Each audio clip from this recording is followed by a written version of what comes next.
Oke, di sini kita akan bahas soal OSN IPA untuk SD, dan ini bagian untuk fisikanya.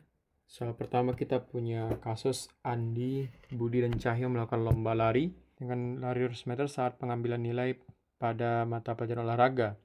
Andi berlari dengan kecepatan tetap 10 meter per second hingga garis finish. Sedangkan Budi berlari dengan kecepatan tetap 8 meter per second selama 5 detik pertama, kemudian mempercepat larinya dengan percepatan 1 meter per second kuadrat selama 4 detik, dan akhirnya berlari dengan kecepatan tetap hingga garis finish. Sedangkan Cahyo berlari dengan kecepatan 8 meter per second untuk 100 meter pertama, dan kemudian berlari dengan kecepatan 12 meter per second. Pernyataan manakah berikut yang benar ya? Pertama kita bisa hitung ya, waktu setiap orang menempuh lari 200 meter ya. Pertama, Andi, dia berlari dengan kecepatan tetap 10 meter per second, sehingga waktu yang dibutuhkan Andi untuk mencapai 200 meter itu sama dengan T Andi itu sama dengan jaraknya itu dibagi dengan kecepatan ya. Maka jaraknya adalah 200 dibagi dengan kecepatan adalah 10, sehingga kita dapatkan 20 second. Artinya Andi mencapai garis finish selama 20 second. Berikutnya kita analisis untuk Budi. Budi pertama dia melakukan kecepatan tetap 8 meter per second selama 5 detik. Kita bisa hitung selama 5 detik tersebut dia menempuh jarak berapa ya, dengan rumus S1 sama dengan kecepatan dikali dengan waktu.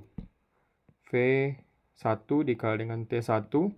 V1-nya adalah 8 dikali dengan T1-nya adalah 5 sama dengan 40 meter.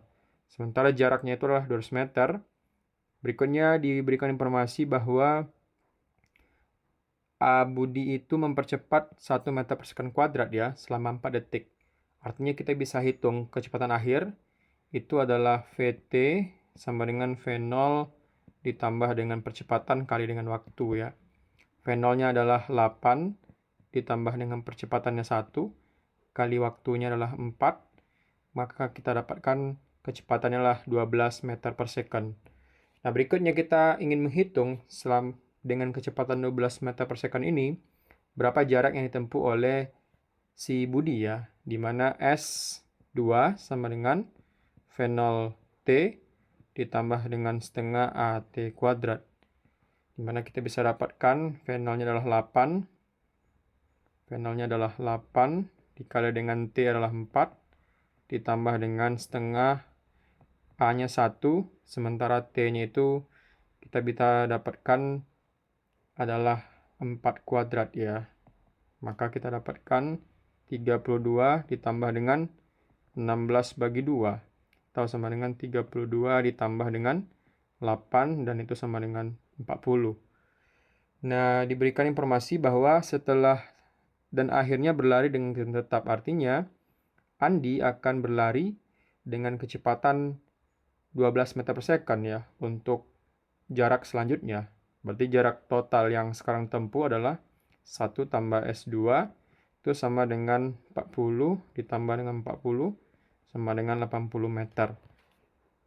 Sisa jarak artinya 200 ya dikurang dengan 80 meter sama dengan 120 meter. Nah, 120 meter ini kita akan cari berapa waktu yang dibutuhkan ya dengan kecepatan 12 meter per second. Ya, tinggal kita bagi saja. Maka kita bisa dapatkan di sini waktu sama dengan 120 dibagi dengan 12 sama dengan 10 second ya. Nah, kita hitung nih kalau si Budi dia membutuhkan berapa detik ya. Pertama 5 detik, terus 4 detik, terus 10 detik. Artinya total waktu yang dibutuhkan oleh Budi, T Budi, itu sama dengan 5 ditambah 4 ditambah dengan 10. Artinya adalah 19 second. Berikutnya kita cari adalah waktu yang dibutuhkan Cahyo untuk berlari hingga mencapai 200 meter ya. Cahyo pertama dia punya kecepatan 8 meter per second untuk 100 meter pertama. Kemudian dengan kecepatan 12 meter per second untuk 100 meter berikutnya ya, maka kita bisa dapatkan waktu untuk kecepatan pertama, T1 cahyo, itu sama dengan 100 dibagi dengan 8 meter per second ya. Ini sama dengan 12,5 second ya.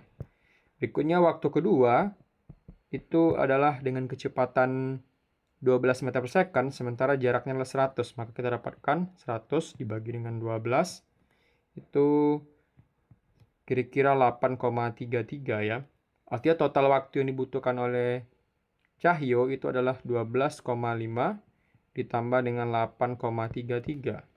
Dan itu sama dengan 20,83 second. Artinya, pernyataan yang benar untuk kasus ini adalah pernyataan yang B, di mana Budi memenangkan perlombaan. Kenapa? Karena waktu yang dibutuhkan cuma 19 second, sementara Andi 20 second, dan Cahyo adalah 20,83 second. Kasus berikut ini kita punya dua buah gambar ya, seseorang yang mengangkat barbel, di mana barbel masih di bawah untuk gambar pertama, dan barbel sudah diangkat dengan ketinggian H untuk gambar kedua. Jadi seorang atlet mengangkat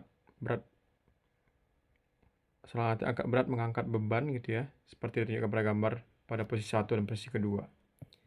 Jadi kita analisis perbandingan energi saat kondisi 1 dan kondisi kedua. Untuk menganalisis energi pada kondisi kedua, kita bisa gunakan energi potensial ya.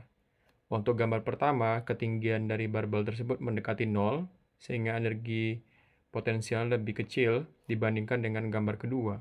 Karena gambar kedua, ketinggian beban terhadap pusat massa gravitasi itu ketinggiannya H, otomatis energi potensial akan lebih besar pada kondisi kedua. Sehingga jawaban yang tepat untuk kasus ini adalah jawaban yang C, di mana energi keadaan 1 lebih kecil dari energi keadaan 2.